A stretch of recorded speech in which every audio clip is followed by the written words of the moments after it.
Welcome to the INTJ and Plant Show. I'm your host, INTJ, and this is my plant, poinsettia, also known as flower that will perish and wither like all that is pure. That's dark. Poinsettias are traditionally used around Christmas, with the red representing the blood of Christ and the green representing growth. I don't know why. I mean, it does grow. I don't think it even needs to symbolize that. It just grows. But that's what it symbolizes. Okay, well, listen here. I knew that there was a chance I'd get replaced one day. I just didn't think it would happen so soon, and especially not with a plant. It would Do you really happen think so people want to watch soon. the INTJ and Plant Show? Let us know in the comments below. Do you guys really think? Here's the thumbnail. Do you wouldn't miss this face? You wouldn't miss this face and these pigtails? In those pigtails? Really? All right, come on, Petunia. You're getting kicked out. Well, Christmas is over. No room for the poinsettia. Here. Oh, thank you. It's like giving a cat string. Here, entertain yourself. Welcome to the ENFP and INTJ show. Next to me is your host, ENFP. She's certified with the Myers Briggs Foundation, even though she doesn't look it. And What's that supposed to mean? INTJ. I like patterns. Last week should have been our episode titled What We Hate About Each of the Types. Our haterade episode. Yeah, the haterade episode. Spoiler, we don't actually hate any of the types or necessarily hate those things about We them. could try it out. But if you wanted us to try and hate somebody. you know, the algorithm and stuff, like, it likes strong language, right? So we're using strong language. Today, we're going to do the flip side of that video, and we're going to talk about what we love about each type. Yes. I'm most excited about this one because complaining is fun. Okay, everyone likes complaining. But it is very easy for me to find things that I like. I thought you were going to say it's very easy for you to complain. Well, complaining is fun, and it's very easy for me to complain. Yes, that is true. Actually, there is truth in that. It can be a lot easier to complain than to find the good sometimes. And so today we're going to find the good. Per the last episode, I also had to write a list for this one. And I just brought my brain. And she's just going to go on a whim. To pull the curtain back a little bit, just because of how schedules worked out, this is my third day filming in a row. Yes, and that so is interesting. I'm a little bit pooped. Yeah. Because my world is so introverted and so internalized. It's very easy for me to turn all of that in. To film, I have to point a little bit outward. Otherwise, you really just see this. Exactly, yeah. You have to extrovert when we're filming. But I filmed 3. This is her second video this week. Yep.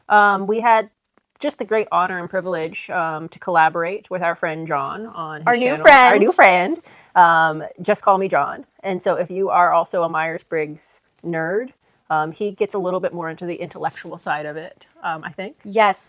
His episodes are quite long because they're very just raw, organic. Him basically, a lot of his videos are him interviewing other people of different types or similar types. And he also just does his own videos about his experience as an INTJ and all that comes with that. But he was one of the first people to support our channel. Yeah, and he's been just like, and professionally, he's been just a really great resource and friend to us to help us as we're starting out in the world of the YouTubes. Yes, so nice and so knowledgeable and was just willing to help. Like, just a really authentic, genuine guy. Yeah. So shout out to John. Please hop over to his channel, like, subscribe, help him do what he's doing, just like you support us. All right, I'm ready with my list. All right, do you want to hit the randomize for the very first one? Yes! Randomize. Oh. What does it say? Did I break it? You broke it. Oh. Try it again. Okay. ISFJ. Okay. That's your grandma, yeah? Yes, unfortunately, sadly, my only living grandma left. She's an ISFJ. So, yeah, ISFJ. 95. Yeah. Just turned 95. Good for her. Yeah. It's amazing. She still lives on her own. She's fairly independent. And I have an ISFJ lady that I work with who... Yeah. I think might be the sweetest person, but in the weirdest way. I've known quite a few ISFJs. They're pretty common in the population. Is that a good thing to say about the ISFJ? That's one of the good things. You guys are pretty common in the population. Good for you. Yeah, there is some of y'all. No, I think ISFJs, you're dealing with SI and FE is kind of the top 2 functions that they're like. Yeah, SI is my inferior, so I already admire them for their ability to use that so well. And I mean, my F is somewhere in there, but who knows what it's doing. Right, your FI. You're a pretty good FI. We just talked to John about that. We just talked to John about my FI, but the FE is the being aware of like the other people. It's in the subconscious. Ooh, see, I did the fingers for you. Ooh, thank you. Yeah. I like more of a twinkle approach. Ooh, it just looks like I'm trying to play the piano. I kind of like doing that. Jazz hands. Sorry, continue. Anything else to say about what do you like? Okay, Napoleon. I think that the ISFJ. What is that scene from Napoleon Dynamite? They're all like, yeah, ridiculous. What things do you appreciate and like about an ISFJ? I think like one thing that I admire in a way about an ISFJ is like their ability to stay consistent in structure. Because to me, that type of routine becomes like really, really boring and almost like a straitjacket that I've got to rip off myself. And to them, it's a comforting blanket. To them, it's a very comforting blanket. Yeah. But I see, like, if you want to build like a really healthy habit in your life or get a really good routine going and have that structure in your life, like the benefits it can have for you, like long term. And I have a hard time staying really consistent in like building those things. So like they're the type that like they're going to have their meal plan and meal prep done. Yeah. And so you know that they're going to eat healthy like every day if they're doing that. Oh yeah, for sure. And you know, sometimes we go through a day and I ate a bag of pretzels and 3 blueberries. So yeah, that's wonderful stuff. I'm trying to see if I wrote similar things. First thing I wrote down was that they're very sweet. Every ISFJ I've known, very sweet. Oh, I'm looking at your notes and the great listeners. In my brain book, my book about brains, it says like the part of the brain that is a good listener like lights up the most for ISFJs. There you go. Isn't that crazy how the brain is confirming what we observe? They're good listeners until they're not. So they'll listen to everything until they've like made a judgment on it and made up their mind, and then they shut down that part of their brain. So I don't know if that's silly. I feel like you tend to see that with a lot of judging dominant people. They will listen until they have made their decision about something, and then it's really hard to get them to open their mind up again. I don't know if the ENTJ listens until they've made up their mind about something. I think they've made up their mind about something, and then you have to like trick them into listening. That's true. Some types are just making the decision faster. Yeah, I think. That's true. But yeah, they are fantastic listeners. Yes. And there's something about the ISFJ that I work with that I don't know if I like because I'm an INTJ, not because it's not a likable trait. Like somehow she kind of has me pegged on things that I'm not ready to share with the world. So explain. Like one day I'm walking through work and she looks at me and she's like, "You would make a really good college professor." And that was just like a baby thought I had like 2 weeks before. It's like, maybe I want to like get more education, college professor. And see like if that's something that like just teaching on a collegiate level would be something. And then like she locked onto it, and I'm like, I don't know how you picked that up. Very observant. It was very weird, which is interesting because they don't use SE. It has to do probably with their FE combined with the SI. Very observant. I actually don't know that they're CNN a little bit. They kind of know what everything that's going on. That can transfer into them being a little nosy, and I think we mentioned that in the last episode. Yeah, but they also they're just very observant. They're so observant, yeah, and like, but because of the FE, like they're generally pretty gentle with like the observation that they made.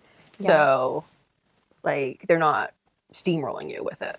What else did you write down? Yeah, and the thing about the ISFJ is that when they are being nosy, even if they are being nosy, they don't tend to do it for nefarious reasons. No. I've noticed. Like, there's some other types that can be nosy that are doing it for, like, bad reasons.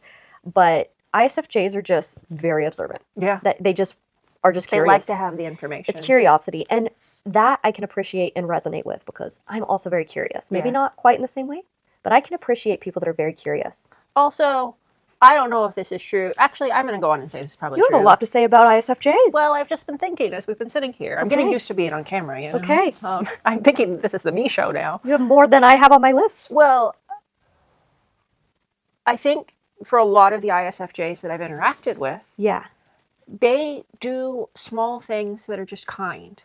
Like they'll bring me a cup of coffee, or I wrote down compassionate. oh, like very kind, or they'll like, oh, here are some flowers, or it's just They're often depicted, I think, even as their little character in the 16 Personalities as a nurse. yeah, just Yeah. very, very like there's a thoughtfulness in it. It's like, oh, I wanted to do something, and it doesn't have to be a big thing. It's like, oh, I brought you a chocolate. So I think that's like just the thoughtfulness and the considerate, like very, very considerate that the ISFJ goes through. Yeah, and I think compassion is a good word. Like they are genuinely compassionate. I don't know the exact definition of that, but ISFJ and INFJ, very compassionate Very people. sweet people, yeah. Well, you said everything on my list, so I didn't even have to say anything. Okay, well, you'll go next here first, and then I'll talk. There it is. They love to do that. INFP. All right. INFP. She's going to let me talk this time. Are you going to have 20 billion things to say about the INFP as well? We'll find out. So, first thing I wrote down about the INFP is that they're my creative sibling. That's kind of how I've always viewed the INFP. They're my creative sibling. One of my close friends growing up was an INFP. And these are the things I noticed in him. Very vivid imagination. It's like his head was always in the clouds. Way more than me. Because, like, I also have a vivid imagination. I'm very creative.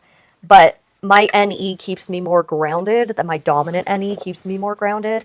Whereas something about the INFP, their head is in the clouds way more often. And they're the daydreaming masters because of that. I wrote daydreaming masters. They really are. Yeah. I also wrote down, like, I've noticed a lot of INFPs will become therapists and can be, like, counselors, school counselors, because they're concerned with others and their own well-being. It's very interesting. INFPs don't utilize FE. They utilize FI primarily. Mm-hmm. But I find INFPs to care so much more about others than I do, even though we both use FI. I think that, like, they're able, like, this maybe sounds like a little bit weird, but, like, FE just, the cat's back there.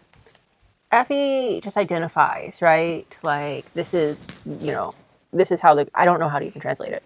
This is how this person feels. Let's meet them there. Yeah. Where FI is more like, if I was in that situation, I'd feel that way. Let me go meet them there. Yes, that's it. And so I think for like an INFP, they're driven by that. Like an INFP, they're able to really like quickly like turn on the empathy in that. Yeah. Where it's like, oh, I see. Okay. Because I identify with that too, but for me that's secondary. Mm-hmm. That happens occasionally. The INFP is more driven by that. So I could understand why an INFP is more likely to be a counselor of some kind than an ENFP would be. Because I'm not super drawn to doing that. Yeah. I think I admire that INFPs are a little bit of idealists, and I know that can kind of get them in trouble in life because they get like hurt more easily. Yeah. But like they look at the world with so much like hope, and then they find out that the world's maybe not the way that they think that it should be, which is where they get in trouble. Yeah. But like if you sit down and you kind of talk to them, you're making a face that you disagree. I do. Hello. Well, yeah. Like, I think they're wounded idealists, which I'm not sure is necessarily like a super like positive trait to talk about. But like something in the way that they see and process the world is just, there's like a purity aspect to it. Like a childlike wonder. Like a childlike wonder. Like this is the way that the world should be before like you're traumatized and jaded and all of this stuff. We're just like, this is the world is. Yeah. And so it's like they're constantly running into they're constantly running into the reality of like that the world's maybe not as sweet and lovely as they feel like it should be. I was talking to my ENFJ friend while I was making this list. I was making this list while I was hanging out with him, and I was telling him a little bit of what I was going to say that I like about the ENFJ. And ENFJs, in my experience, tend to, like the INFP, be very preoccupied with the negative things happening in the world and with the people around them. I think the ENFJ just borrows drama sometimes. But my ENFJ friend is very preoccupied all the time with negative world news and like what's happening in the world, all the wars, all the famine. Very preoccupied with it. I don't understand. Like, I'm just not going to give all of that as much energy and time. Mm-hmm. It's like that is one of his sole focuses in life, is because that's his strong FE, wanting to make a difference in the world, wanting to help others. But I told him, which I'm kind of getting ahead, but we'll get back to this with the ENFJ. the difference with the ENFJ and the INFP, while they both tend to focus on the negative things happening outside them, the ENFJ is much more hopeful, in my experience. I think it's the FE. The ENFJ is like, I see all this horrible stuff and I'm preoccupied by it, but I'm going to fight for it because I have hope that we can make a difference and we can make it better. The INFP, I think, does well with an ENFJ because they tend to be more, I don't have hope for this. Well, it's a lot easier for, I think, an INFP to accidentally like loop, right? Yeah. Because the idealism is shattered, and so then you're thinking of ways. So that goes FI to TE, I believe. No, FI to S. What are you looking for? Hold on. The tertiary? Yeah. It would be TE. Was it TE? Or no, it would be SI. That's where I was like, TE, no, that won't work. So like the FI is like, this is shattered. And so it takes the SI, like, let's put it in order, which you can't do because it's shattered. So it goes like continually in that loop. Yeah, that's fair. So I think looping can be like and you know, any type can loop. It's just like, it's between their primary and their tertiary function. So when you loop, you're NE to TE. Yeah. So like, there's a world of possibilities.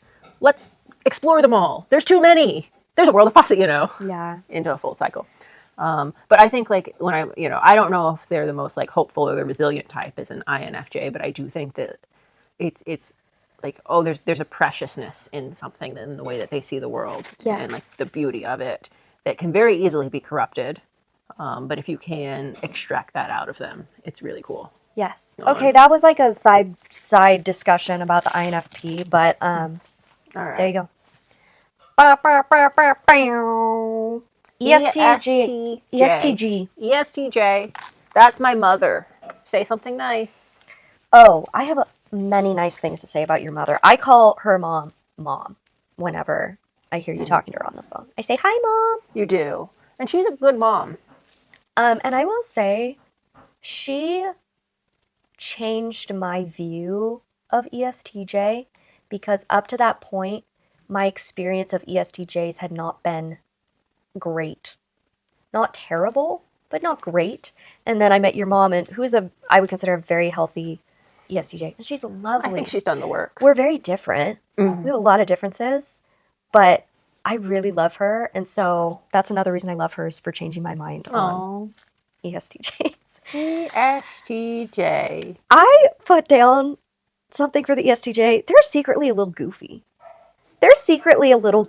And that surprises me. It's kind of similar to the ENTJ. They're not secretly a little goofy. They're just goofy. Yeah. ESTJs, though, are secretly a little goofy, and they have a good sense of humor.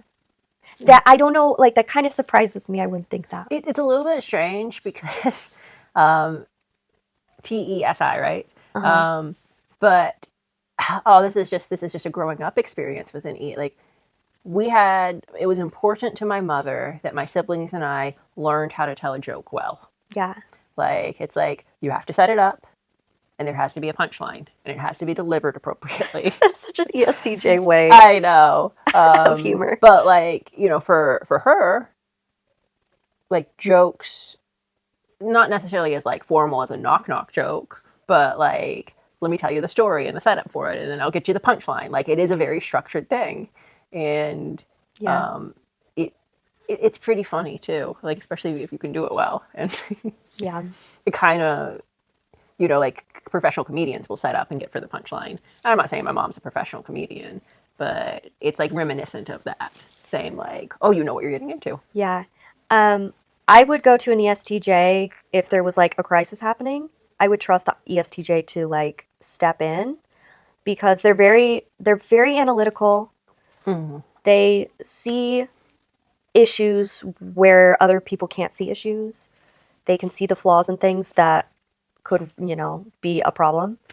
And so, yeah, that analytical, and I've noticed that in crisis, in emergencies, in chaos, they, very similar to you, like, they can stay pretty calm and collected. I think it's the TE. Yeah. It helps, like, it's the same, you know, with any TE group. I guess we don't spend enough time with the ISTJ to know. But there's the problem. Here's the solution. Let us move forward into it. Yes, that's very helpful when you're in a crisis. And yeah, when you're in a crisis and you just know that somebody's going to come with a solution, like that can help a ton. My mom's a good example of like problem, like solution oriented. Yeah. Maybe not. Oh, that's another good thing I should. What? Well, it was another thing I wanted to add. You go ahead. You're going to type it out? I'm going to type it out just so I don't forget it because my ADHD brain. They will say it like it is. Yeah. If I needed that's what I was someone trying to figure out how to say. If I need someone like, to be brutally honest with me about something, I don't want someone to sugarcoat, I'd go to the ESTJ. Yeah. I appreciate that about them. Yeah, that's what I was trying to figure out. I was like, how do I They don't sugarcoat. Yeah, there's like you know where you stand with an ESTJ. Yeah. And ESTJs kind of like they low key rule the world. Like because they understand the way of the S, which the N's don't. We don't quite get the way of the S. Yeah. But I'm still trying to figure it out. Most of the world concedes to letting the extroverts run things and letting S run things. Yeah. And so if you start with ES and then you got T in there. Yeah, like you're solid. Yeah. You got it locked down. So much of the world's systems are built by them in the way that they understand. So they function really, really well in it. They do. And I think that they're a good type to rule the world if you're going to have a type that rules the world.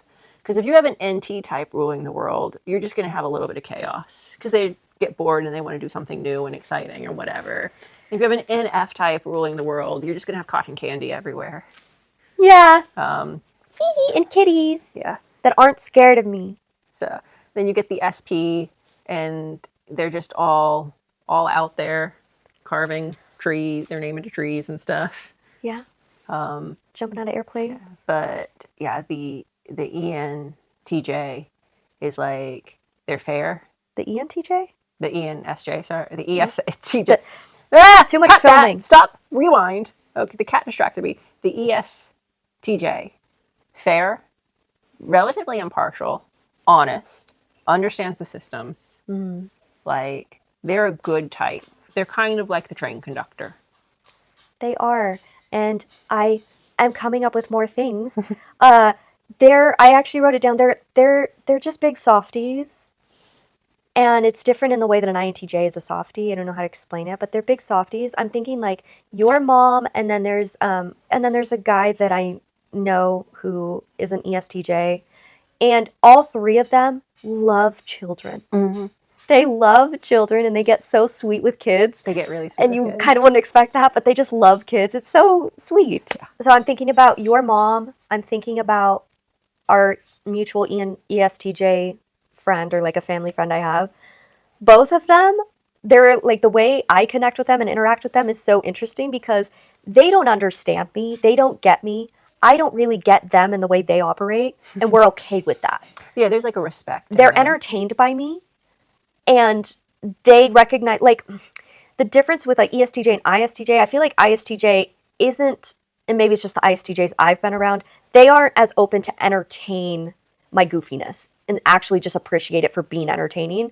They're just more like, no, we need to be serious about this. Like, I don't have time and space for the goofiness. Whereas the ESTJ, maybe they aren't as goofy as I am, but they have the space to let me just be there and recognize it as entertaining. Yeah. I appreciate that. My mom's really funny too, because she watches our show. Like she had foot surgery, and so she's been watching more YouTube. Aww. So she watches us on YouTube, and she's Hi, Mom. She's like, an hour was too long. I needed a break from y'all. Her own daughter. Yeah. But yeah. But see, they keep it real. Yeah, it was just really funny. I was like, thanks, Mom. I didn't ask. But I am like, so cold. It is a little chilly in here, but I have a cute kitty on me. Okay. I need my computer to heat up. Randomize. Oh, we're going from ESTJ to ISTJ. The ISTJ. This is going to be ENFP's hardest one. This is harder for me, but that doesn't mean it's impossible. I found some things. All right. Well, do you want to... Similar to the ESTJ, attention to detail. They're going to be able to see the things like, I'm going to, in the process of rampaging and like creating things or doing whatever it is, the task in front of me, I'm probably going to miss a lot of things. I'm going to just run my way through because I'm trying to get to the goal. Whereas the ISTJ is going to be more methodical. So they're going to see the things that I missed And so that I respect and have admiration for because their SI is so strong. It's kind of similar with the ISFJ because they both use SI, very observant, very detail oriented. I am not. So they're going to see the things that get missed. Yeah. I think you might not know this because I don't know if you spend enough time with ISTJs, but they can be like we just talked about how the ESTJ has all the subtlety of a hammer. Yeah. Very, very direct, very to the point. They will tell you like it is. ISTJs are a little bit more sensitive, and they're a little bit more sensitive to other people. Like if you have one that's unhealthy, then it's like, why aren't you doing things my way? Because I feel like this is the best way. But if you have one that's matured a little bit, then they're able to like kind of soften the blow on some things. Yeah. Which I think is it's weird because it's so structured. My aunt is an ISTJ, which is why I have a little bit of this. Like, by the way, Yeah. it's weird because it's so structured, but it's also like, oh, you put a different type of care in that, and you notice these things. Oh, okay. Yeah, I don't have enough experience with ISTJs like that personally. they're a little bit sweet. I did say that they're very loyal. That's what I have observed. They're very loyal. Similar to the ESTJ, they can be very cutthroat. They just say it like it is. And I don't do that. Like, I admire that. I also admire that in you. The ability to just be like... That's not what speechless means. Not necessarily be afraid of confrontation. And I personally find ISTJs intimidating. At least I haven't met an ISTJ yet that I have not found intimidating at first. And so in that regard, they're probably great bodyguards. That's just supposition. Well, I'm just saying they're intimidating, and that can be good or bad. And so in a good way, I probably actually would like having an ISTJ around if I was friends with one. I think an ISTJ would also be really great, like, at keeping archives. Oh, yeah. They're probably great at just remembering everything. I will say, it is kind of cute to me. When ISFJs and ISTJs nerd out about their passion, like their collections or their detailed knowledge of the history of whatever, like, or they analog something, like they collect all the coins for whatever it is, like they have their little collections and their knowledge about it. It is kind of cute to watch them nerd out about that. They could talk for hours about like this thing that to me is boring. Yeah. But it's cute that they're so invested in it and you can tell how much joy it brings them. It's really sweet. I do like that. It's cute. Yeah. Okay, we're back after a long break where we discussed differentiated intuition, and she went potty. I had to go pee, and then I went and raided INTJ's closet because I was so cold in here. So I went and got her amazing leather jacket. Thank you for letting me borrow it. Yeah, my pleasure. Thank you. Yeah. It looks fantastic. Beep, beep, boop. Okay, ENTP. The ENTP. Oh, this is easy for me. I really do enjoy the ENTP. They are a little bit of a menace to society. They're kind of just like good-natured assholes. Yeah. They don't actually mean harm, but they don't mind if harm happens. Yeah. Because they're like, yeah, you're going to be fine. And I don't know. I feel like the ENTP and INTJ are kind of like salt and pepper. Like, where the INTJ and ENFP are more like your ketchup and mustard. Like, you could have pepper in a situation, you can have salt in a situation, but, like, they normally, you know, they do a little bit something together with some flavor that might be a little bit too much sometimes. Yeah. Yeah. And you could INTJ and ENTP combo is dangerous. Yeah. One of my former best friends, yeah, still a friend. Yeah, no, but I think it'd be hard to call him a best friend right now. Right. I don't think I've seen him in years. But we'll chat occasionally. He's an ENTP, and man, the mischief we caused. We were very good friends. We never actually dated, but we had to publicly break up 3 times because people kept thinking we were dating. That's hilarious. Yeah. And so we'd have to do a public breakup right before either of us were actually about to be in a relationship. That's so just funny. to clarify everything. But yeah, I mean, we just caused mischief. We were just up to no good.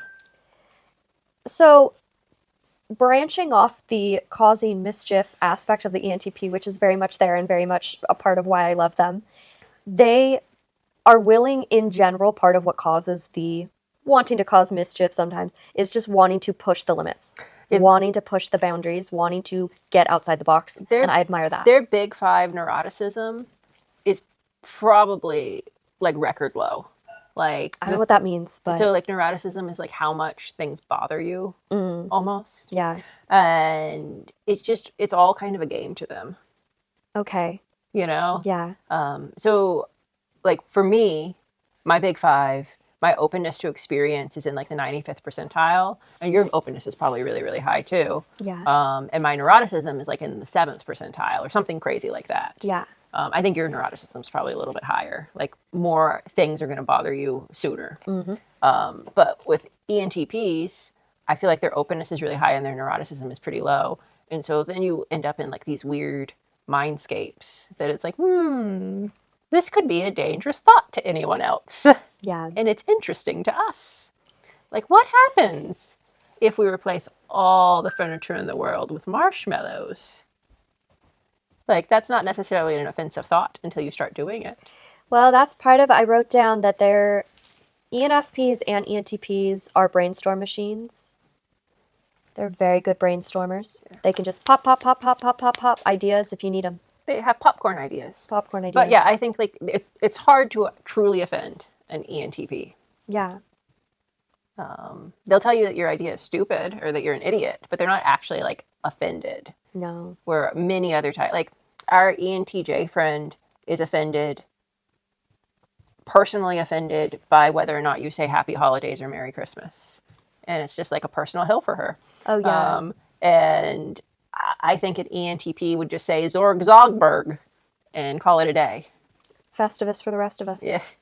I was about to say, kind of in that vein, is I really, as an ENFP, I really admire ENTPs.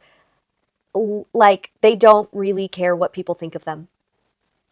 In my experience. Maybe not all the ENTPs out there are going to relate to that, but in my experience, most ENTPs I know, they just generally don't care if other people like them or not. A solid self-concept. As an ENFP, I care too much. So they're not really like people pleasers like an ENFP is, and I super admire that. Wish I could be like that. And other than that, they're just hilarious. They are funny. So funny. They might be the funniest type. In my opinion, yeah. Like they're at least for my humor, because they're so witty. Yeah, very, very witty. They're fun to banter with. Yes. But yeah, and just the ideas they have are like really I could go on and on. Like deep thinkers, super deep thinkers. Mm-hmm. Oh, like your ENTP father. Mm-hmm. I've had the kitty that was sitting with me. I've had Rhea for 2 years. Yeah. And he has not called her the same name twice. No, he always has a different name for her. Like there's Preston, there's Sebastian. Yep. There's Julio. They're very, what's the word? Like, their ingenuity is very high. They can, like, again, it's kind of that brainstorming. Like, they can just think quickly and come up with things quickly. And, yeah. Yeah, they're fun. They're just so fun. They are ENTPs. A lot of fun. ENTPs, we love you. You're just so fun. Yeah. So fun. Okay, I'm pressing the button. ESFJ. Ah. Oh, you go ahead. You love ESFJs. You go ahead. You love ESFJ. Okay. I'm just tired, I think. I'm running on my fumes. So I put for ESFJ, they're very fashionable. I was thinking that too. Lots of style. Every ESFJ I've known, their fashion is chef's kiss. I think I have an admiration for, like, they know what they want and they're not ashamed to go after it. Like, the ambition is there, but if, like... They're very ambitious. Like, if they want to get a husband, they'll just announce that. They won't pretend something else. Yeah. Or if they want to be, queen bee, they're just going to tell you they're here to be queen bee. Yeah. You don't have to play the games. Yeah. ESFJs are also great conversationalists, and they always have the tea. If you want someone to go to who has the gossip and has the tea, I would go to the ESFJ. Like, they're always down to, like, oh yeah, let's spill the tea together. Let's go to brunch. And they're just such great conversationalists and have great stories. Yeah, and they they're going to know the it places to be and to do. Yes. Like, like if you're like, hey, you want to hang out? I'm like, sure, let's go get like McDonald's breakfast. And they're like absolutely not. They're that's like, offensive. There's this adorable little brunch place that's only been open for 3 months and it's got a pop-up, so we'll never know where it's going to be, but I have the ends. And I'm like, yeah. Okay. That is very ESFJ. Yeah. They're just very luxurious. They're bougie. Yeah. Love them. Love you. They're bougie people. Yes. All right, I'm pressing it again. Next type Okay. is ENFJ. Oh. Well, Why don't you go first? I'm reading your notes now. No. No, I'm joking. Come up with it on your own. I think there's like a boldness. Is that what I want to say? They're Or like passionate. a confidence. They're passionate. There's like, look, fiery. I was in my brain book. You know my brain book that I keep talking about. Yes. It talks about how there are two types that remember the most details about a situation or a person. With the caveat is they're wrong, but they're very confident that they're right. And ENFJ is one of the ones that, like, if there's a failing forward type, that's going to be an ENFJ. They'd probably be great in a debate club. Yeah. Like, they will double down on whatever it is. Oh my gosh, yeah. Yeah, I think the ISFP actually remembers the most details accurately. Oh. But the frequency and amount of details that an ENFJ will remember, if you ask them, is going to be insanely high. And they're confident in that. So I think confidence is a huge thing. So I'm going to give the confidence. Anything else? They're also, like, I think passionate was a really good thing to say. But they do have, like, a heart for, like, the disenfranchised. Or, like, a people group or a person or whatever this, like, injustice is that needs to be righted. Every single one has a cause. There's a cause, yeah. Yeah. And they are willing to lay down their lives for it. And I don't know if I care that much about most things. And they don't have to, there is a selflessness in it because they don't even have to be connected to it. They see it and they feel it and they know it. And they're willing to, like, all right, well, this is what my life is now. And I'm like, you're insane.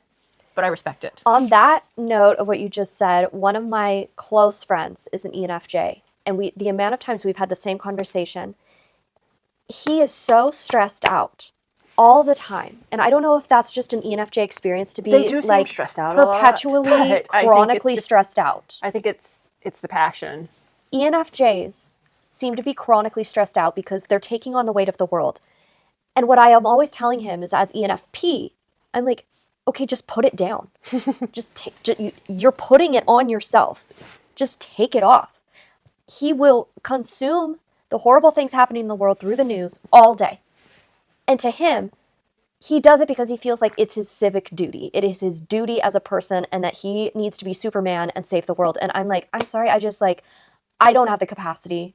I'm just going to turn off the TV. I just feel like... Does that mean I don't care about those people and I don't care about humanity? I do. I just don't have the same capacity that the ENFJ does with their FE to care all the time. The ENFJs, in one sense, would make very good superheroes. Yeah. Like, the Supermen and whatnot. Yeah. I think the ENFP would not. I think they'd like to, but I think they'd maybe get a little distracted along the way. Yeah. And I think the INTJ is where you get your potential super INTJ, ENTP. What did I say? I put on our list for topic ideas of, like, what would be each type's villain origin story, and also, like, what would each of their superpowers be. Yeah. An INTJ is just being given too much power, really. Yeah. But yeah, like, so, like, if all of a sudden you, me, and our ENFJ bestie got superpowers, and they're the same. We'll go with classic Superman superpowers. You would just have fun kind of, like, flying around the world and stuff and seeing things, but you really probably wouldn't feel an obligation to help anyone. No. If I come across someone who's in trouble, I would help them. That's nice. But I wouldn't feel an obligation that that needs to be my sole purpose. Yeah. I think I might take a nap. You would. Yeah. But he would take on the mantle of Superman. And let me just say, I don't know, like, ENFJs, do you all deal with chronic illness? Because I know my ENFJ close friend, like, he has really bad chronic illness, and so much of it directly comes from the amount of stress he has because he's taking on the weight of the world. Mm-hmm. I know a lot of ENFP, like, I believe my sister's an ENFJ, and like there's a lot of things about my sister which I don't understand. But one thing that I respect is how much she's worked to build her community and to protect the people around her and to try and make sure that they have like a place where they feel seen and known and have a voice. Yeah. And yeah. ENFJs are the protective mama bear. Yeah. Or papa bear. So what I wrote down in order here is while they are well, I said this before, but while they take on the weight of the world, they still remain optimistic. And I really admire that, is that they're not taking on the weight of the world and just accepting, well, this is crap. They want to do something about it, and they have hope for humanity. Yeah. They think that they can change the world. They do, and that's where that confidence is. Yeah. I find them to be very inspiring, partly because of that. They're very inspiring people, great leaders and teachers. They're very naturally like teachers and leaders. Yeah, I disagree that they're good teachers, and that's okay. Maybe not all of them. I think, and this could just be from an INTJ standpoint, and this could maybe not even be all ENFJs, but in my experience with a lot of ENFJs, it's kind of because I told you it's like they're very confident in what they remember. Yeah. I've had multiple occasions where an ENFJ tries to teach me something and it's factually wrong. Oh, well, yeah, there's that. That's not good. And like, so I think, I mean, they did a great job explaining it, but it was inaccurate. Yeah. Okay, next one. ESTP. Your two favorites back to back. Yes. They're charming in a kind of disgusting way. It's debatable, but continue. They have... The way I want to say it sounds like an insult, so hold on. Like, you know how in The Music Man, he's an ESTP, right? Yes, the guy from Music Man, the con man guy, he's definitely an ESTP. He's an ESTP. And he, like, it's not the charm, it's the, like, they just, okay. The Pied Piper, they all just kind of follow him. Okay, so they're very influential. Yeah, they have a lot of natural influence. And they're okay with wherever they're influencing you. Okay. Like, they're, see, it's still going to sound like an insult, but they're not tied up as much, like... With the morality? With the morality of the situation of, like, if I have this influence, and, like... Is that a good thing? I think... Is there anything good in that? That's what I'm trying to get to. If you stop... I'm just trying to see where the good is in that. Like, they're not so tight, but that means that they're more likely to do, like, it's actually harmless in a lot of ways that people are influenced, like, left or right, because they're not, like, leading you in a cold. They're just influencing you to buy a ShamWow. You know, something like that. Yeah. They're great salesmen. And so they don't seem to, like, feel the responsibility of, like, if I influenced you to buy a ShamWow when it became your new whatever, you know. It's the, when people are training salespeople, they'll say, sell me this pen. An ESTP could do it. They can do it. And they're not, they're not burdened by the weight of what could be.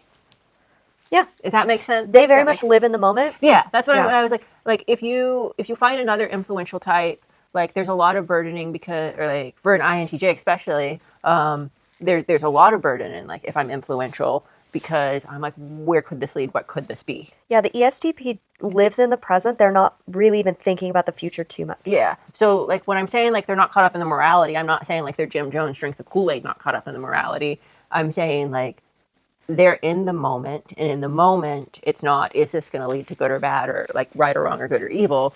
They're like, in the moment, this is a choice we could make. Yeah. And so let's make this choice. This is my time. Okay. ESTPs, I've said it before and I'll say it again. I love you. God damn it, I love you so much. ESTPs are my kryptonite, guys. I the list could go on, but just what I love about ESTPs is how mischievous they are. They're very flirtatious. And I love flirting, and I love being flirty, and they're so flirtatious. They're just so fun. They're always down to just have fun and be goofy and not take things super seriously. I was saying that. I think they're freer. They're not weighted. I didn't say you didn't say that. I said it in a really roundabout kind of rude way. You just said it in an INTJ way. I'm saying it now in my ENFP way. the playful banter, just the flirty in general. And then also, kind of similar to the ESFJ, they have a great eye for aesthetic, like visual placement of things, visual, like fashion, general aesthetic. They also have an appreciation for the finer things in life. So that's cool. Yeah. They have a little bit of that bouginess that the ESFJ does. Yeah, they're a little bougie. Okay, Okay. that's all. Those are all the types we're done. That's all. INFJ. What do we love about an INFJ? What don't we love about an INFJ? I was going to say that. You took the words out of my mouth. What is there not to love about an INFJ? We already did that. So everything that we didn't say in that last episode is what we love about them. I think, like, for an INFJ, that's, that is the sibling type to an INTJ, because we both use that same dominant NI function. Yeah. And there's a soul connection and understanding with them. Yeah. And then the expression of it becomes so different when you filter it through the extroverted secondary function. T, E, and FE, depending on your type. Yeah. But very, very kind types, very, very compassionate, truly good people, very detail oriented. They notice the world around them and they take stock of all of it. I don't know if they're detail oriented. Like, I don't know how to That's more SI. No, but it's like. So I'm thinking of my mom. Think about your mom. I don't know how to say it, but like, if we're at the store and I'm like, hey, we need to color match this sofa. Yeah. Like, there's something in her that has stored that. Like, it's not like she's going to make sure that all of the napkins are folded appropriately. Right. She's collected all of the data and stored Yes. it. That's that type of detail. Yes. Detail oriented, not the other type of like creating detail. Yes. A noting of detail. A detail noting person.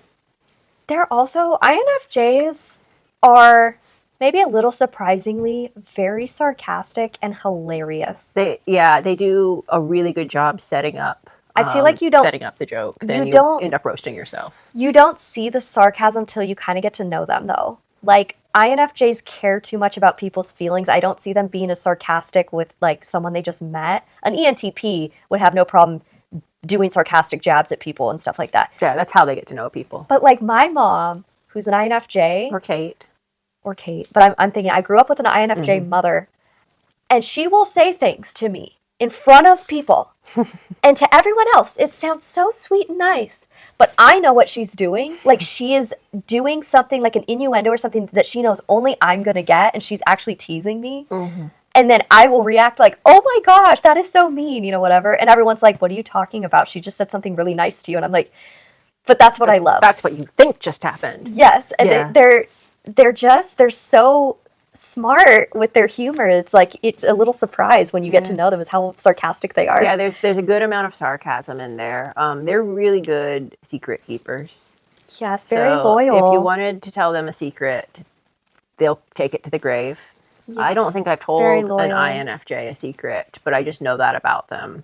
Where if I tell an ENFP a secret, they'll do their darndest, but they'll kind of get excited and forget that it's a secret and end up talking about it when they shouldn't. Well, there's also a good chance if you tell an ENFP your secret, it actually will be safe with them because they probably weren't listening and didn't even hear it. That's true too. But like the INFJ, also like an exceptionally good listener. Yes. Even if maybe you don't want them to be, they're listening, they're paying attention. Yeah. But they're not nosy. They're not nosy. I think Katusha, she remembered in school every single person's birthday and brought them a balloon on their birthday. How can you not love an INFJ when they do stuff like that? And yeah, she just wanted them to feel seen and known and celebrated, which was sweet. They're just so sweet. They're warm. They're friendly, and they really follow their morals and ethics. They care about doing what's right. Yeah. And we need them in the world. We need someone that. Who cares about doing what's right. Yeah, like you don't, but we need that. Yeah. The cat is falling asleep sitting up. That's how late we are. Yeah, we feel the same way. Oh, INTJ! I have just spent a lot of time with INTJs. And let me tell you, it's a fairly polite group of people. They're very polite. They have good manners. Yeah. Now, you'll still get the truth. You'll still get like what it is, but there is like a conscientiousness of like what space is this person taking up, and how can I accommodate that without like letting them take up their space, but also having my own space. Well, also some of it is just the INTJ wants to be left alone. Like, Yeah. don't encroach on my space. Like, Yeah. give me breathing room. Yeah. I was with a group of INTJs, and whenever a question was asked, there was 30 seconds of silence, and then kind of like a patient, let's wait our turn, and we'll all speak in turn. Yeah. And if somebody said something that made us think something, we'll like, kind of indicate that we want to speak next, but we'll wait. So that's going on. I think, yeah, they're cool. That's what you love about INTJs? Yeah, they're cool. They are cool. They are really cool. I think maybe not as cool as an ISTP, but it's a damn close second. It's a slightly different cool too. Sure. Yeah. Whatever you need to tell yourself. Oh, shut up. Yeah, I think INTJs, what I appreciate, it is my type, and so it does sound a little bit arrogant, but they're really smart. And not in the way that it's like, oh, I need to flex all of this intelligence I have, but it's like they want to understand the depth of something. Yeah. And they'll just dig through it and sift through it until they understand. Great researchers. Yeah. Love research. And so when I get to talk to other like true INTJs that are like, oh, they're really smart, and you don't feel like you have to edit yourself for them. But that's specific to an INTJ speaking to an INTJ, probably. Exactly. I was like, I don't know what you're talking about. So that's me specific. I just don't feel like I have to edit myself when I'm interacting with an INTJ, where most of the world, I feel like I have to edit myself a little bit, either be like a little bit softer, a little bit more simplistic in the way that I'm trying to describe something, or even this is a kind of common INTJ experience where we'll have the thread of a thought, and maybe we'll start at the beginning of the thought, and then we'll go without any verbalization or any other cues, and then we'll get to the end of the thought, and we'll verbalize the end of the thought, and the people that are with you are still back at the beginning of that thread. Yeah, you already lost me. I explained that really well at the beginning of the thread. So it's like the time when I'm like, hey, so I was thinking, but then, and that's why the U.S. decided to discontinue the penny.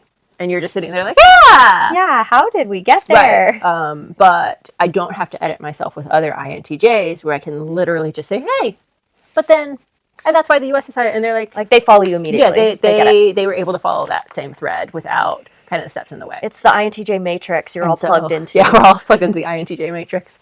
So I enjoy that. I feel a little matrix today. You do kind of look with matrixy. My latex. Yeah. But that is very, like, it could be NT specific, but it's specific, INTJ to INTJ specific. You're making this really hard for me because you're making me not want to spit out everything that I love about an INTJ. Well, I tried to go first and trying to say some things, but not sound too arrogant, and I think I failed, so go ahead. Oh, I don't think you sounded arrogant at all. INTJs can come across as arrogant sometimes. Yeah. But this isn't about what we, actually, personally, I find that endearing. So, that could be a good thing. Oh my gosh, what do I love about the INTJ? What is there not to love? Just like the INFJ, all over again. So much. What? So much like you could what? take issue with. Like what? Arrogant. I can find something good in all of these things. A little bit unyielding sometimes. Not always, very private, not always sharing their thoughts, not always letting people in. What's bad about these things? Okay. I'm struggling to see the flaws. Kind of obnoxious. Could so be a am I. supervillain. I would like to think I can out-obnoxious the INTJ. Very clumsy. Oh, it's cute. I'm sorry, you're not saying anything bad. A little bit judgmental. Okay, let me go. Okay. Some of the reasons I love the INTJ, they're calm in chaos.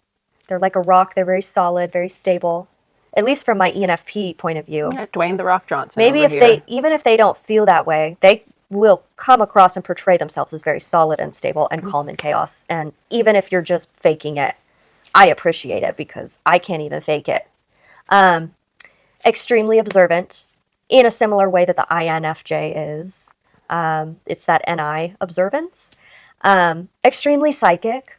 They can see 10 steps ahead of everyone else. That is so sexy. Has anyone ever told you that? Bet you haven't heard that before. Yeah, I think your brain is sexy. Geniuses, actually. I wrote that down. Geniuses. And then something that I think is so sweet about the INTJ is when you get to know one, you'll notice that all the INTJs have an appreciation for beauty, and it comes from their inferior SE, but they have an appreciation just for beauty, for aesthetic, for anything sensory. Like Miss INTJ here, impeccable sense of fashion. Impeccable. Thank you. Great fashion sense. I'm wearing a floral shirt today with a vest. It's beautiful. Your cooking is a very SE activity, and you're so good, and your food is amazing, and I love stealing it and eating it because it's amazing. That does happen. I have an INTJ brother that is this very like stoic man, very brainy and intellectual, and he loves gardening. He loves like collecting little crystal gardens and doing what is that called? Bonsai. Like loves Japanese gardens, loves gardening himself. You wouldn't expect that out of an INTJ that's supposed to be like this robot, right? Like no, that is what the ENFP sees, is that just, it's so sweet. I do think INTJs, like, they have a surprising SE, like, niche. Yeah. That they're, like, somehow really good at. So my brother, who's an INTJ, is, like, a phenomenal ice skater. I love that. And he didn't start till he was an adult. And all of his ice skating coaches are like, if he started as a kid, he'd be at nationals, maybe the Olympics. He's got the body for it too. He's too tall, but yeah. Yeah. And they're all like, he's amazing. Like if he would have, and I'm like, okay. And then he knows, like, he's like, I'm getting these new skates and I'm going to get this type, but I have to go here to get this measured and then this. And like, he knows all the details about it all. And so like he matched his TE with his SE. Yeah. And it's just like, I'm like, okay. And then, I don't want to be left out. So I'm a mediocre ice skater. But now, obviously, also just to add in at the end, the INTJ sense of humor is one of the things I love most about them. I feel like that's what really started our friendship. And I told her knock jokes. A lot of the ways that I connect with the INTJ is, no, you did not. You're an ESTJ now. Knock knock. Is through humor. They're the playful banter, and INTJs, we just said this in our video with John that we did. Go watch it. INTJs and ENFPs like teasing each other. In my experience, every INTJ I've been with, I love teasing them, and they love teasing me back, and that's like my love language. Yeah. I think like teasing's a huge thing. There's like an element, like INTJs seem kind of stoic and serious, but all the INTJs I know, like they're not actually that serious. They just appear that way. And if you meet one who is like super serious, I think they're a faker. Yeah. Well, that's kind of the difference between the INTJ and the ISTJs. I find ISTJs to take life in general more seriously. They take a lot more of life more seriously. The INTJ, the reason I really connect well with them is, like me, in general, life doesn't need to be taken that seriously. Like, we can just have fun. And I think that's really what drives me. That might not be what drives the INTJ, but I pull that out of them pretty easily. Yeah, I'm realizing now that the word observant is the word I wanted to use for INFJ when I was talking about the detail stuff. Okay. And I'm now mad at the English language. Oh, let's not get on a diatribe about that. No, it's not it's not even about it's more about like my ability to articulate in the English language. Oh, yeah. Like the thing that I want to say that I'm not able to necessarily say. This is that NI with words thing. And then you use observant, and I was like, that was the word I wanted. Like you're welcome. Their attention to observing the details. Right. Like not just observant in general, because a lot of types are observant. Yeah. But that they store every single thing. And I think INTJs do that too. But the word observant, particularly in the very little things. Yes. That's what I wanted to say. Okay. Edit that backwards. Yeah. I will stop. I will stop now, but I could just go on and on about what I love about the INTJ. The ENTJ. Your nemesis. The ENTJ. Actually, my nemesis? No, but there is a theory that INTJs and ENTJs are nemesis because ENTJs like to be in charge, but INTJs are actually in charge. Oh, yeah. I think ENTJs are hilarious because you think an INTJ is confident. Let me tell you, wait until you meet an ENTJ. And if there's a type Like, I think I said that the ENFJ was really good at, like, failing forward. Yeah. The ENTJ success is built on a mountain of failure. Yeah. And they just get back up and are like, okay, we learned from that one. ENTJ could be defined by the word persistence. Yeah. Like, very persistent. So persistent. And they learn from every single, like, thing that they take. Yeah. And they literally, like, take the bones of their failures to build the mountain of their success. Wow, that was amazing. It's crazy. And, like, I just have a lot of admiration for that. Yeah, well, yeah, I do too. It's persistence and also determination. They're probably the most determined of all the 16 types. Yes. I really like it also when they figure out that they have feelings. Like, 'cause, like I said, they'll just be charging forward and then they'll like, I'm feeling. What is this thing? What is this thing inside It's of me? called an emotion. And I think I already told this story in a different video, but ENTJ was getting really frustrated and like failure. And I'm like, oh, here's a solution. And they're like, but I'd rather have a hug. Aww. And so I gave them a hug and we just had like an emotion moment, which was funny because it's an INTJ and an ENTJ. And then they were like right back at it. But it was like that little sliver of like, oh, you have emotion. Yeah. And then like my boss is also an ENTJ. And I always think it's like, it's cute when he's fairly connected to his emotions. Yeah. He's fairly fond, you know. Yeah. He's fairly connected to his emotions, and he's not like, he doesn't try and hide them as much, which I appreciate. But it is cute when like he stumbles into his emotion too. Yeah. And then you can see like, oh, you feel deeply about this. Oh, that's cute. Well, that kind of makes me think something I admire about the ENTJ. Now, I could be totally wrong about this, and an ENTJ in the comments is going to be like, no, I feel anxious all the time or something. I have not met an ENTJ, probably INTJ too, but ENTJ way more so. It's like, I don't think they deal with anxiety. I think the rate of the types, like if they experience anxiety on a regular basis, like I think ENTJ would be very low on the list. Yeah. I experience ENTJs to just be generally fearless, and they just don't struggle with anxiety. I'm sure that they can. Yeah. But hey, generally don't let your type hold you back. If you want to suffer from anxiety, you just hop on board. Go for it. If an ENTJ is experiencing true anxiety, I would see it as much more like it's just not because they have an anxious disposition like an F type might. That's what I would say more is I, throughout my life, have had more of an anxious disposition. ENTJs, their confidence is so strong. It's like they're just so fearless and bold. You can hardly even say they're hopeful because they're confident. Like, they're so confident. Yeah. So, like, when a bad thing happens, like, it's not like, oh, yeah, but it's going to turn out okay. I'm hopeful for the good. They're like, of course, we have to get to the end of the story. That's when it's good. What do we do now? Right. Like of course it's going to work out. Yeah. It's just a matter of getting there. Yeah. Anything else that I said? Those are good notes. Yeah. Oh, they're very decisive, very quick thinkers. Yeah, they're sometimes too decisive, in my opinion. But we're talking about what's good. No, but that's good, is what I was going to say. It's like they're sometimes too decisive, in my opinion. But I think that's why you see a lot of them leaders in like the business world and the political world, because like half the time a decision needs to be made. It doesn't have to be a good decision. True. And they're the first one to make a decision. Yeah. The early adopters. Yeah. They probably have the newest iPhone. All right, let's go to the next one. Okay. ESFP. I was just thinking we need to get to the SPs because we have like 3 left. We also haven't done the ENFP. Yeah. But we'll save that for another video. So the ESFP, they're like, to me, they've always been like little puppy dogs.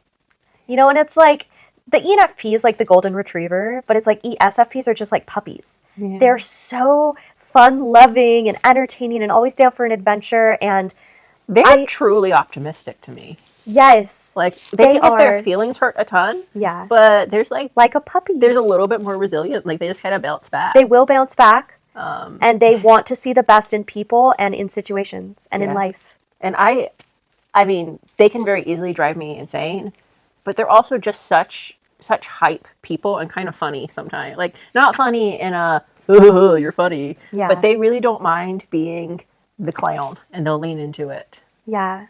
Like, they're like, we need a clown in this situation. Give me a nose. Yep. Let me put my nose on. I already have it in my pocket. Yeah. We have an ESFP, and that I work with, and he gives ultimate little brother energy. Yeah. And so everyone just kind of picks on him no matter where they're, and like he's a leader. Yeah. And it's all water off a duck's back because it's just, he's like, yep, I give ultimate little brother energy. Let's do it. Yeah. They're just a good time. And every once in a while, he gets like the roast that's really good back off on people. Yeah. And then you have so much respect because you're like, whoa, the little brother just beat the siblings at Mario Kart type moment. One other thing, I didn't even write this down, but I just thought of it about the ESFP. Something I've noticed in every ESFP I've known, you don't really see it until you get to know them usually, but I think it's because of their FI. A lot of them are very artistic, but different than the way ENFPs are. I've known a lot of ESFPs to be poets, to be really into poetry and like very expressive, and that's not what you would expect out of them.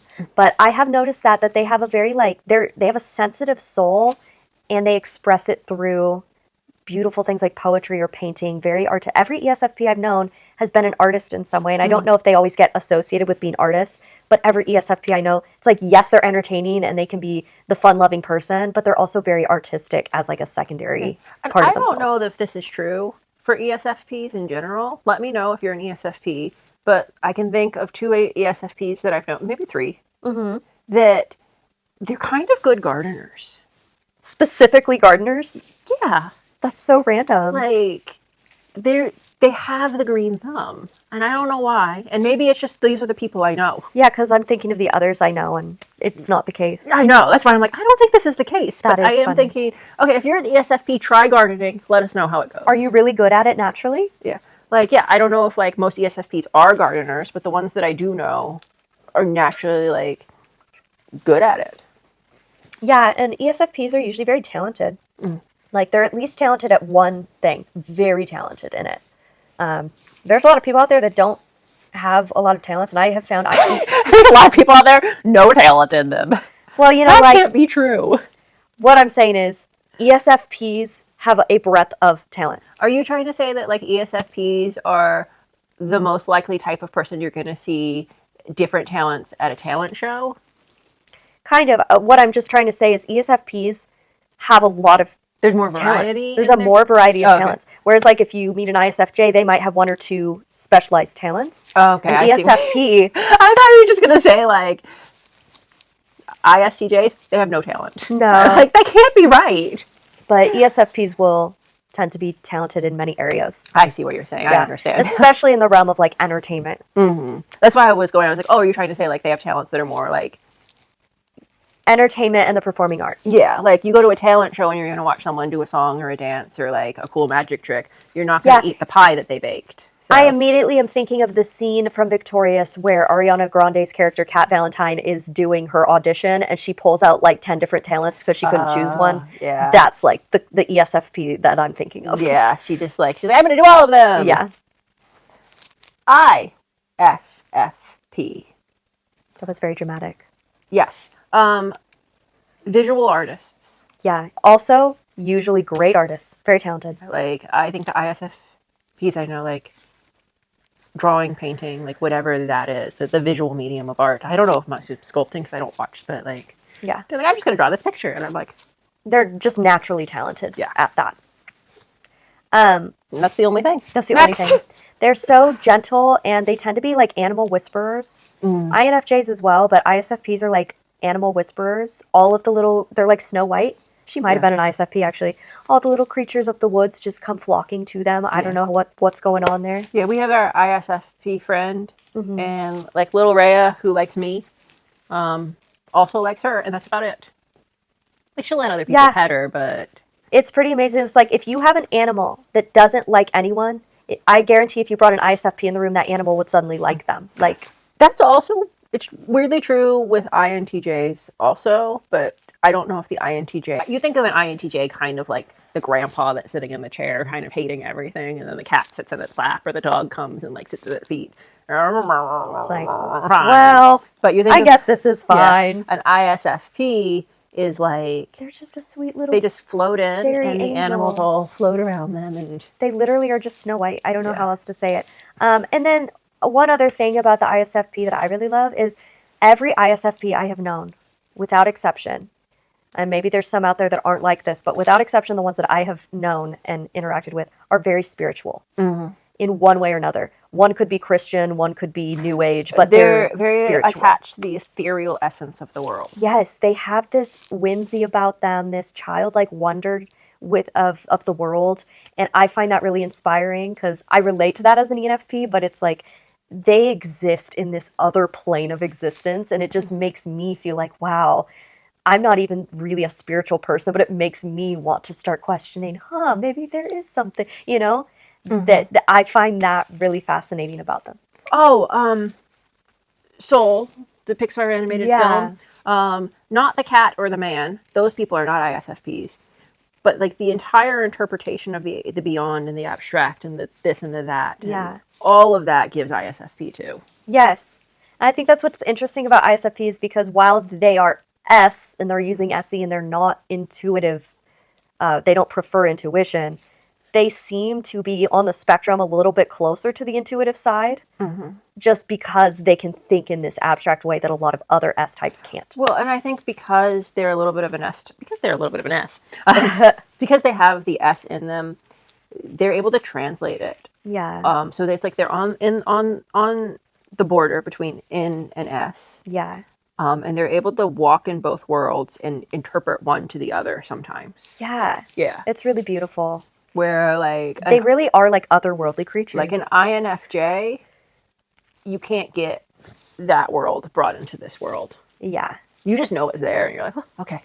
Mystique, whimsy, wonder, respect. Where like an ISFP, they can kind of go there and bring something back. Yeah. It's really beautiful. You want to press the button? Press the button! ISTP. Would you rather meet an ISTP or a bear hiking alone in the woods? That's a good question. Honestly, same thing. That was the joke. Good job. Good job. You understood the joke. Well, there's the bear over there. I think what we're saying is the ISTP could be scarier.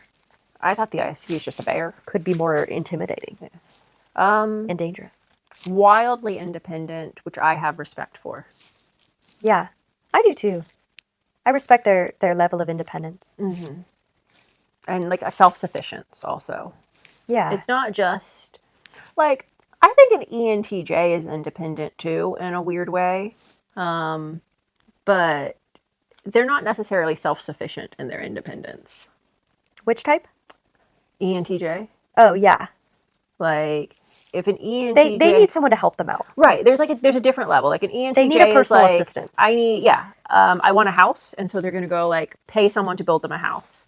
An ISTP is like, I want a house? Okay. They go build it. I'll go build a house. Yep. And they're very competent in it. Yeah.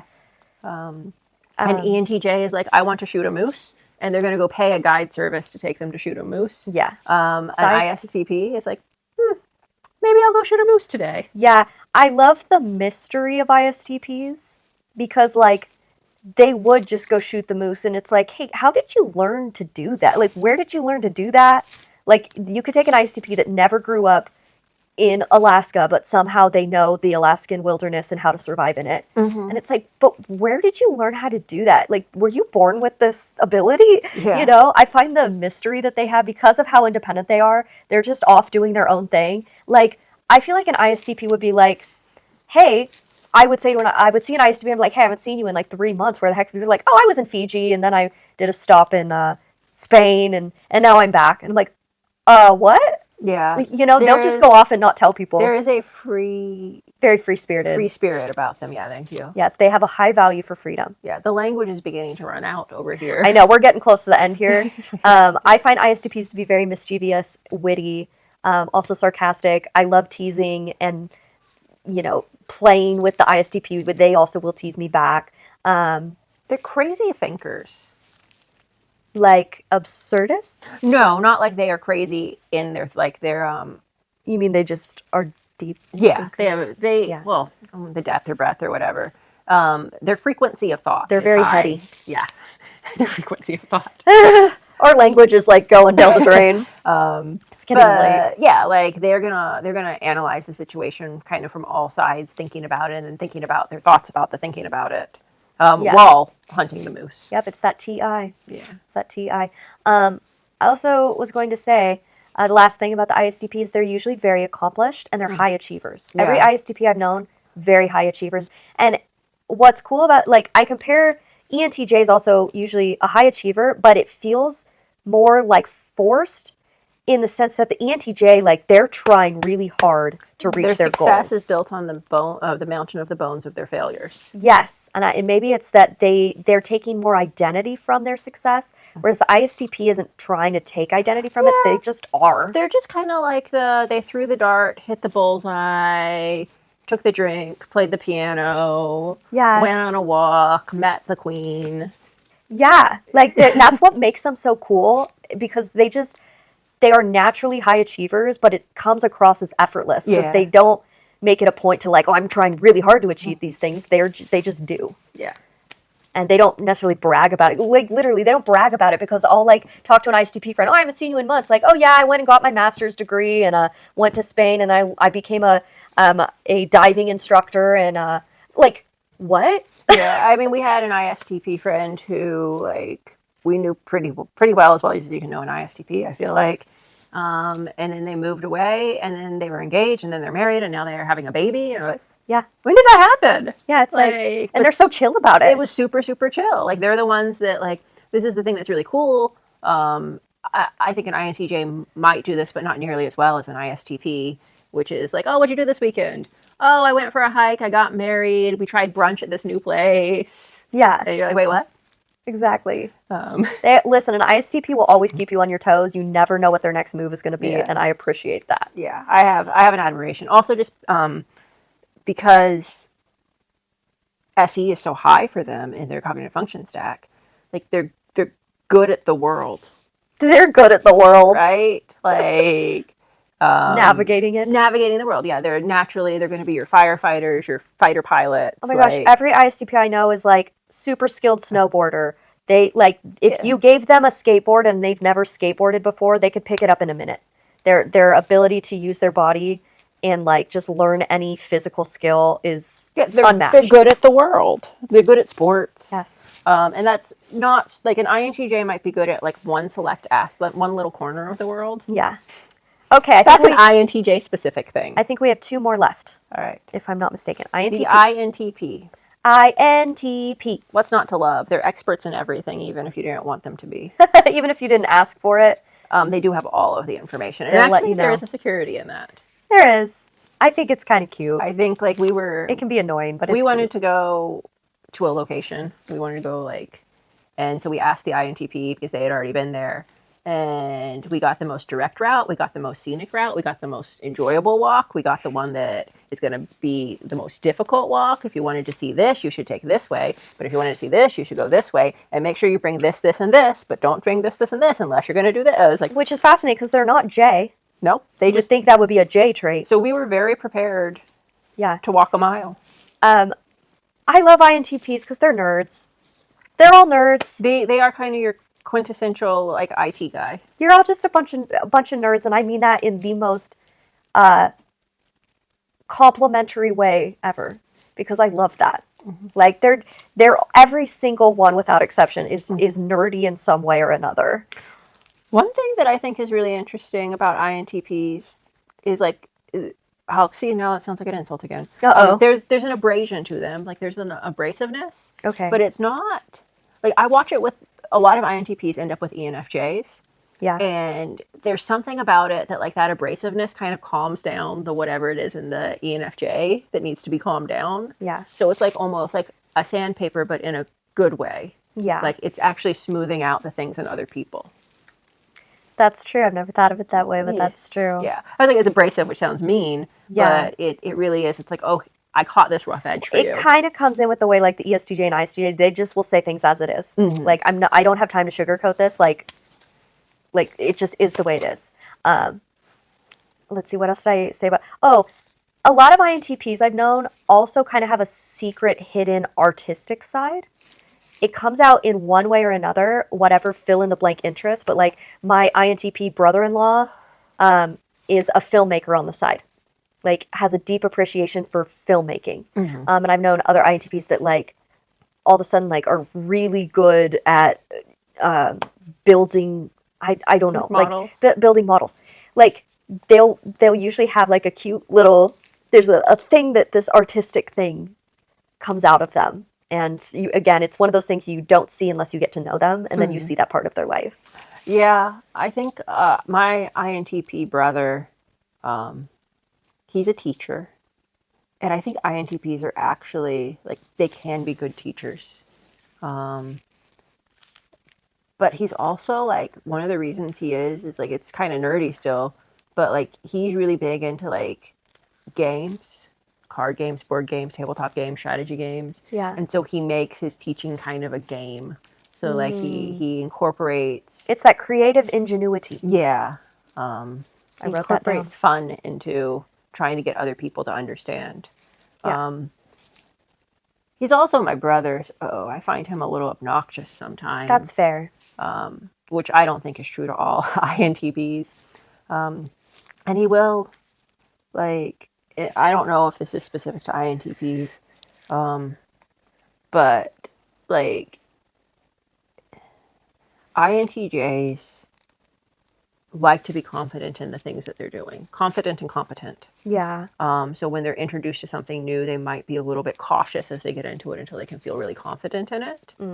With an INTP, one of my experiences is like, maybe they just want the experience more. They're more willing to dive in. So they'll dive in. Yeah. And that's something I've watched with him like over and over again is like I shoot archery, I shoot bow and arrow. Yeah. And I did a lot of research and study, and I watched videos and stuff like that to learn how to do it, and, you know, bought my bow and da-da-da-da-da. Yeah. And, like, went to the archery range and was shooting, and I brought my INTP brother once, and then, like, 3 days later, he's like, I bought a bow too! And I'm like, but you didn't, like, you're not very good at it, and you didn't do the research, and, like, when are you going to practice? He's like, I just wanted to have the fun experience. Yeah. And he actually tends to get to the destination a little bit faster, which is a little, like, maybe not as well. Yeah. Like, his car is going to have some dents in it, but he got there first. Yeah. Yep. I wrote down creative ingenuity, so that's kind of in line with that. Yeah. Okay. All right, last one, I think. I think it's you. Okay, I think it is you. I got saved for last. That's funny, because when we were hating.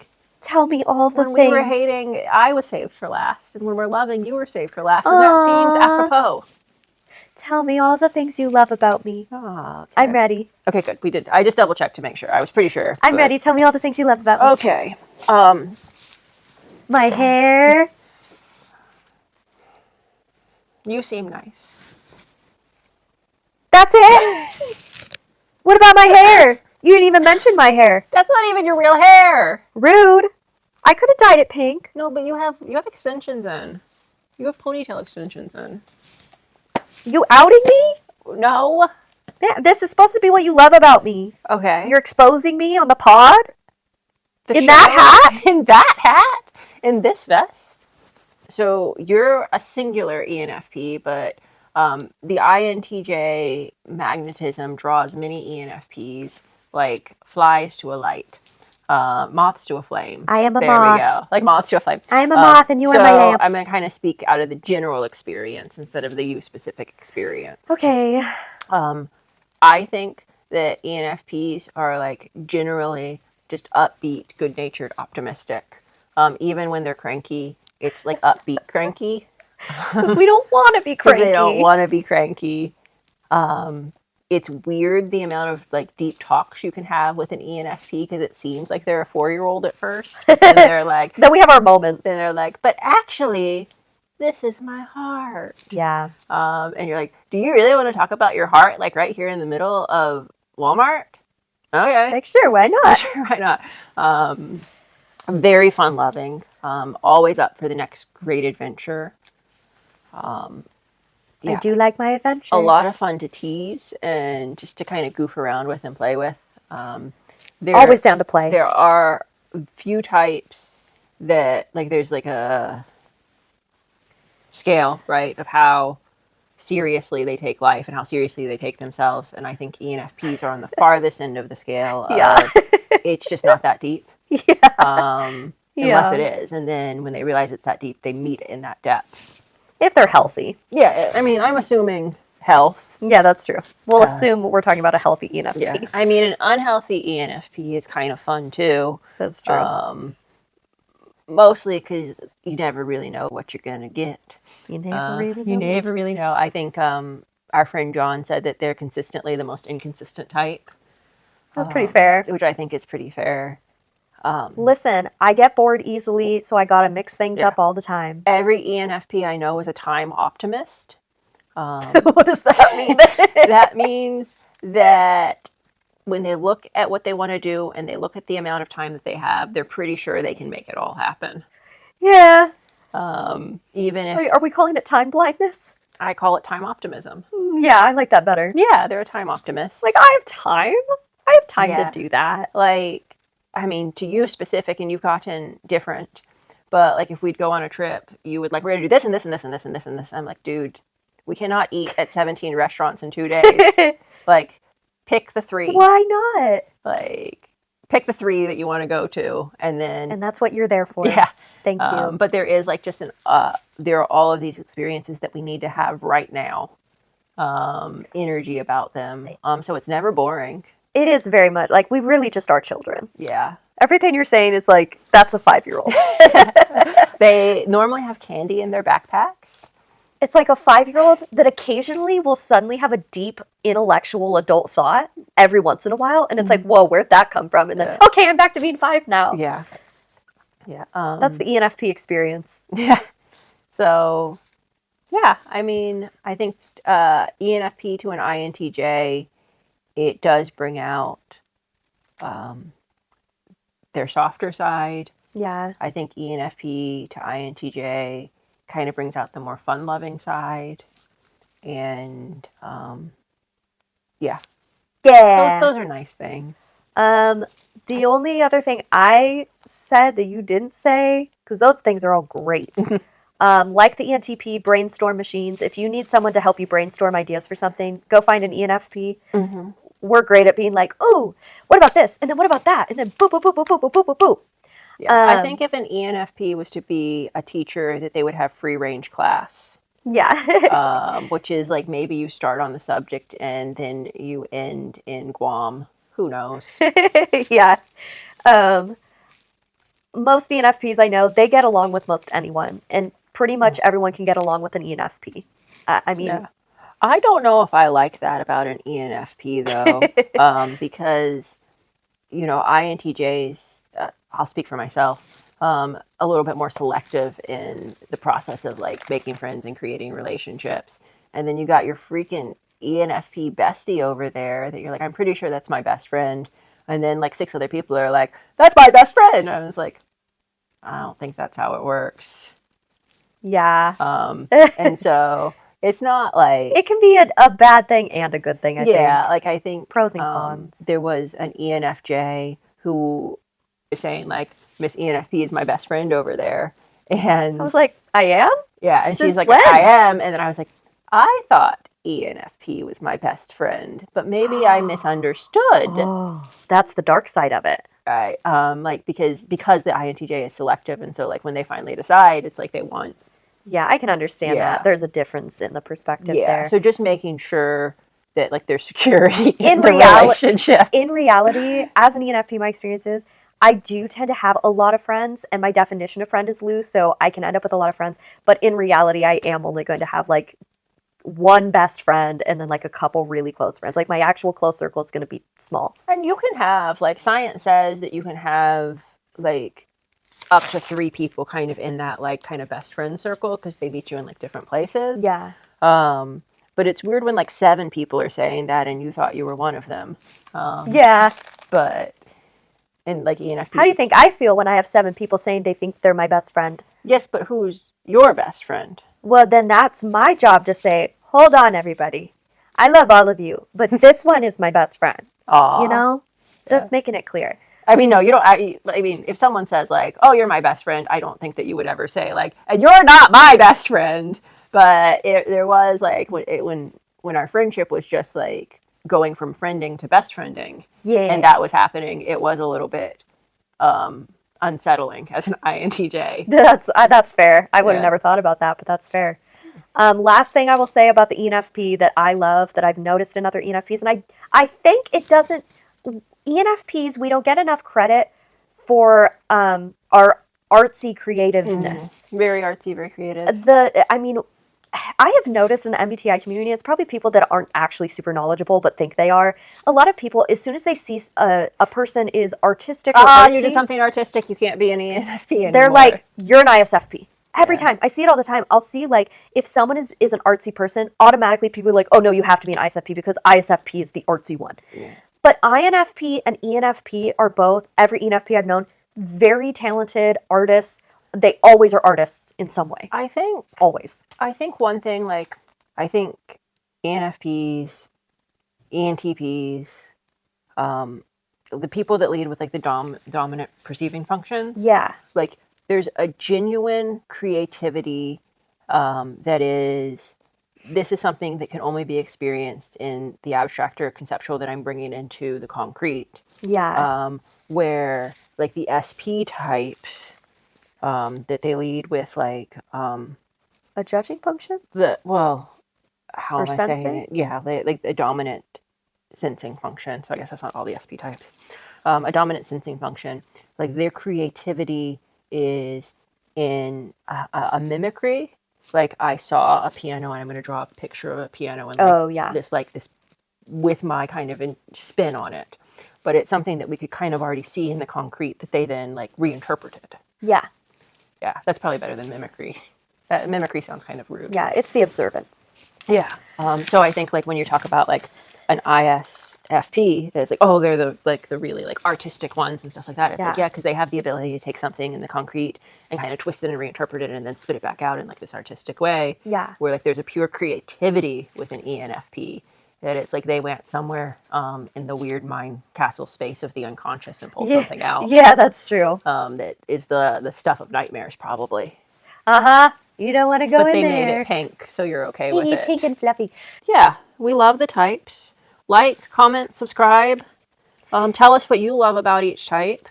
We think, What type do you love the most? What type do you love the most? We think that the big stuff in the world, there's shock content and shock value, and extremism about, like, oh, I hate this, or this really annoys me, or whatever. Yeah.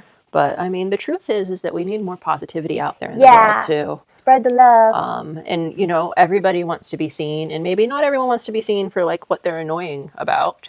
So go find a type that you love or hate, but tell them what you love about them or what you admire. Yeah, go find a type that you really can't stand and find something you love about them. Yeah, I mean, that's always advice that I give in leadership is, like, it's a lot easier to lead people that you like. And so if you don't like the person, then go find someone who likes them and find out something that they like about them. Oh, that's sweet.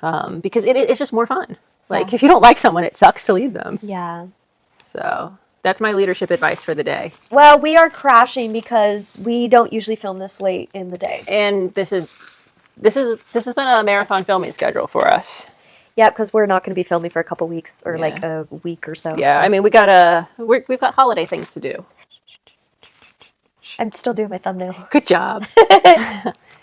Remember, bye, guys. Send us pictures of your cats. Goodbye. Why is it focusing on my shirt? The answers might surprise you. You just got punched in the face by an ENFP. How does that feel? Bye.